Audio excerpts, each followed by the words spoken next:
This video is going to be some brief demonstrations of some of the techniques that we are going to use on Monday when we have our musician model in the studio.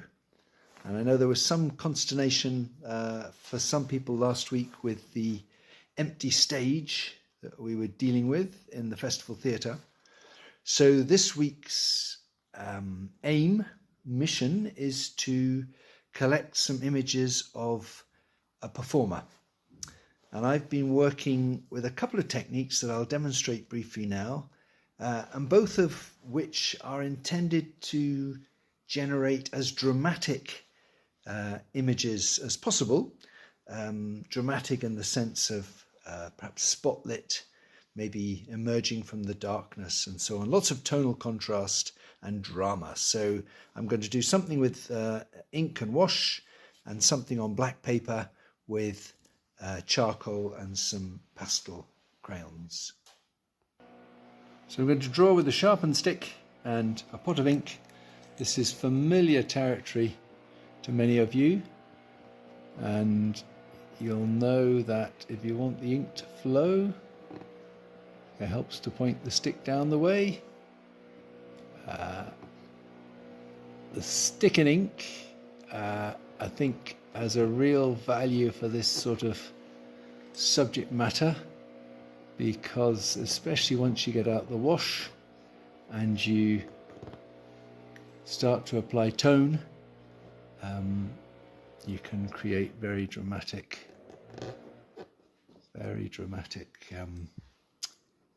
effects, ideal for theatrical subject matter. So you've got to get the ink flowing first. That's the first challenge, but not flowing too much. It's nice, decisive or decision-making technique. I'm doing purely lines, and I've drawn a bit of an outline to my musician's head. And then I'm really using the structure of his clothing, sleeves, waistcoat, and so on, to begin to construct a figure. I'm just having one go at this, but if you're a little bit nervous about too much ink, then you can actually let the ink dry out a bit and make some kind of grey marks, just with what's left on the stick. And it might be, for example, if I was going to go for features, or, I might do something like that, or pick up a bit of ink from somewhere else on the drawing. But I think the real virtue of this medium is that it requires you to be quite bold and live with what you get from the cooperating or not cooperating ink. So a line drawing first, and then I'll leave that dry, and then I'll have a go with the wash. So when we work in the studio, or if you're trying this at home, either you just wait, you have a pause, or you perhaps work on more than one drawing. So we'll probably organise the poses on Monday so that we return to poses and allow some of the ink to dry. So that's my line drawing. I'll put some wash over that next, and that will bring things together. And if there are things that I don't like, things that didn't work out exactly the way I wanted them, they may well be just absorbed into some blocks of tone, or I may find that I can have a third stage and put some colour or some chalk on top. So for the next stage, the wash, I have some dilute ink. It's very dilute really, because the ink is so strong, and a piece of sponge. And I'm going to look at my subject with my eyes half closed, and I'm going to put on some blocks of tone.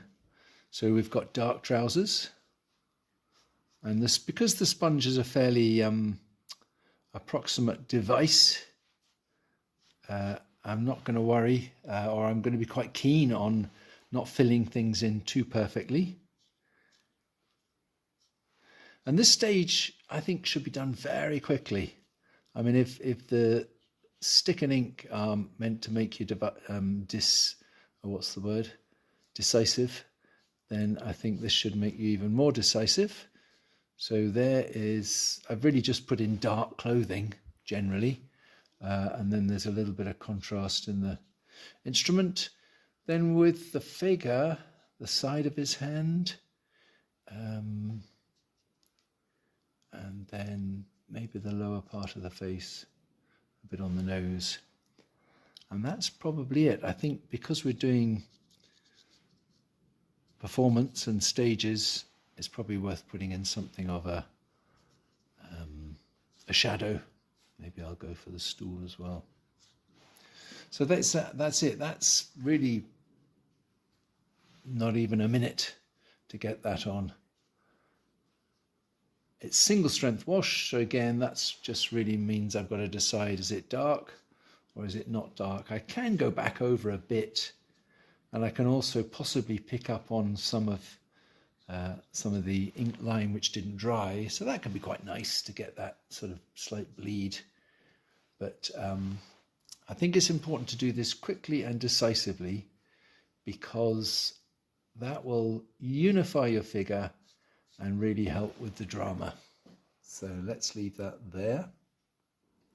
And just as a third and final stage, there's scope, once the wash is dry, to do a little bit of delicate modifying, refining, maybe introducing a bit more dark. So the wash surface takes charcoal quite nicely. So there might be a few things that I want, if I want that extra tonal range, and the charcoal can go on, and that of course can be rubbed out if necessary. I can also use chalk. So there are one or two places where my line was a bit thick. I'd like to soften that, find the musician's nose. I can put a little bit of colour on as well, and the kind of black and grey underdrawing will hold things together quite nicely. So those are refinements that you can make to the ink and wash process, which, as I've been saying, is intended to be kind of quick and decisive, but you can then make some slower refinements at the end. Another technique then that we'll try on Monday will be black sugar paper. And although it's black, actually you can work on top of it with charcoal, and those charcoal is darker in effect than black sugar paper, and so the marks that you make will be marks made in charcoal will be visible. So the guitarist has got his head forward, his head down, and his shoulders up. So that's what I'm looking for with that positioning, that posture. I'm doing the continuous line approach. So I'm just kind of exploring the pose and the figure. Working with lines first. Then I could do a number of things. I think I probably would do a little bit more tone, you know, some filling in, as I did with the wash, of dark areas of clothing. But I can also fairly quickly jump to the lighter contrast. So with my eyes half closed, I can put just a little bit of chalk on different parts of the head. The figure, he's got some on his shirt. And this is quite interesting to do because obviously my paper background is much darker certainly than the background in my reference photograph. So I can actually, contrive. I can create the impression of a figure in a dark space if I take care to in a way restrict or limit the amount of chalk. So I think that's got some merit, some effect there. I wouldn't quite stop there, but certainly in terms of the contrast, I could stay fairly close to what I've just done. It is quite nice as well to smudge this chalk, especially I think with things like heads and hands, maybe elsewhere. As I smudge it, I get a better gradation from the white through to the black paper, and then I might even go back and put on something slightly sharper for particular places that I want to stand out more strongly. And I suppose with this subject matter, it may be the position of hands and fingers are important for the guitarist, or if it had been a metal instrument, maybe some of the shiny parts would be restated. So that's just staying with black and white, but I've also got the scope to, as well as getting a bit darker, to introduce some colours. And perhaps a feature of this low level lighting, or the dramatic stage lighting, is there's not a lot of colour. So the guitar wood has its own particular colour, and I can use this brown pastel in the way that I've been using the chalk. I can smudge it in places and let the black show through, or I can put it on a little bit more crisply to get a sharper edge, and maybe I can use some of that warmth also in the head and hands. So this is almost a kind of 3-color drawing technique, where the 3 colors are black, white, and a warm brown. And so as well as dealing with light and shade, I can also deal with temperature, and I can get some mixtures.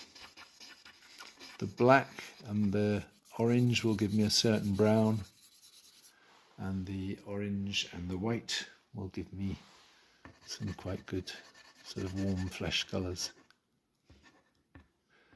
But again, like the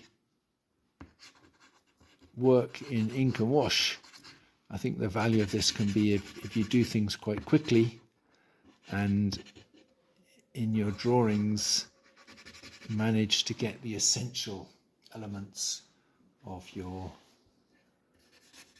performer dramatically lit. So on Monday we will have Simon in the studio. I will record, it'll be on Zoom as well, and I'll record the session so you could come back to some of those images and try some of these techniques. Okay, so see you then.